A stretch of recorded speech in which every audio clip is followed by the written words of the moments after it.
माझा जो आज कार्यक्रम करतो तो आमने सामने या नावाने झी वाहिनीवर करायचो 2004 साली. मी आणि माझा प्रोड्युसर एका बसमधून चाललो होतो, तर एक माणूस धावत धावत बसमध्ये चढला आणि माझ्याकडे आला. तुम्ही असं म्हणाला. म्हटलं काय झालं बा? तुम्ही मध्ये बसता असं तो म्हणाला. मी तेव्हा मध्ये बसायचो, माझ्या बाजूला 2 आणखी पत्रकार असायचे आणि आम्ही प्रश्न विचारायचो. तो म्हणाला तुम्ही मध्ये बसता. मी म्हटलं ऐकता का? ऐकता का? बसता म्हणजे बघता हे कळलं, ऐकता का? माझी इतकीच तुम्हाला विनंती आहे, मी टेलिव्हिजन स्टार नाही, मला ते व्हायचं नाही. मी महाराष्ट्रातल्या प्रबोधनाच्या परंपरेच्या वाटेवर चालणारा एक सर्वसामान्य पत्रकार आहे.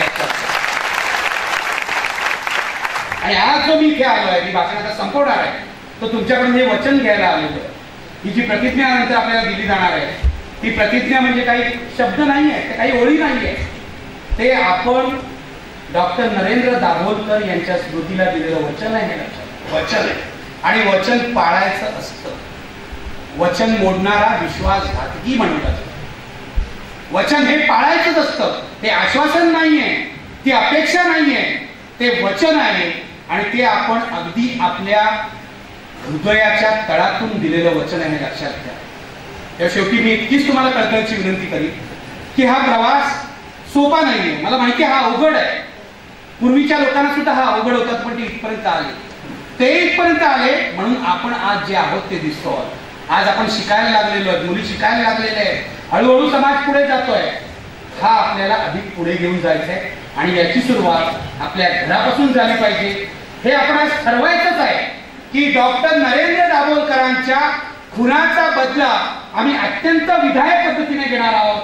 हा महाराष्ट्र जो आहे त्याच्या शाळा कॉलेजात आम्ही जाणार आहोत आणि हा जो विवेकाचा विचार आहे, अंधश्रद्धा निर्मूलनाचा विचार आहे, तो सांगणार आहोत. आणि जे जादूटोणा विरोधी विधेयक पुढच्या अधिवेशनामध्ये मंजूर होईल अशी माझी अपेक्षा आहे, त्याच्या अंमलबजावणीमध्ये आम्ही कृतीशील राहणार आहोत. अशी सगळी शपथ घ्यायची आहे, मनात घ्यायची शपथ. जाहीरपणे आपण प्रतिज्ञा करणार आहोत, पण स्वतःच्या मनाला पटवायचं आहे.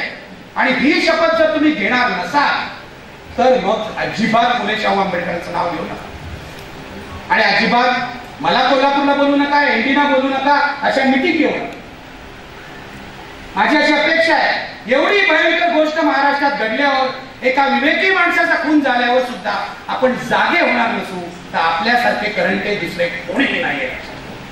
म्हणून महाराष्ट्र सरकारला माझं एवढंच म्हणणं आहे शेवटी पुन्हा एकदा की खुनी पकडा. नाही पकडले तर महाराष्ट्र विवेकाच्या मार्गाने, शांततेच्या मार्गाने आक्रोश करेल आणि तो आक्रोश इतका टिपेला जाईल की सगळा देश हलून जाईल.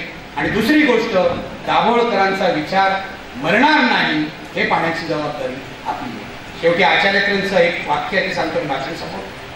आता त्याच्या निर्मित शैलीमध्ये एकदा म्हणाले होते, त्यांच्यावर हल्ला झाला होता.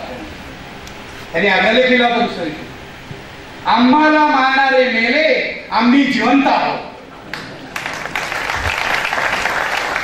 मला इतकंच म्हणायचंय, थोडासा बदल करून, डॉक्टर दाभोलकरांना तुम्ही मारलं, त्यांना गोळ्या घातल्या, पण त्यांचा विचार जिवंत आहे, तो आम्ही जिवंत ठेवणार आहोत.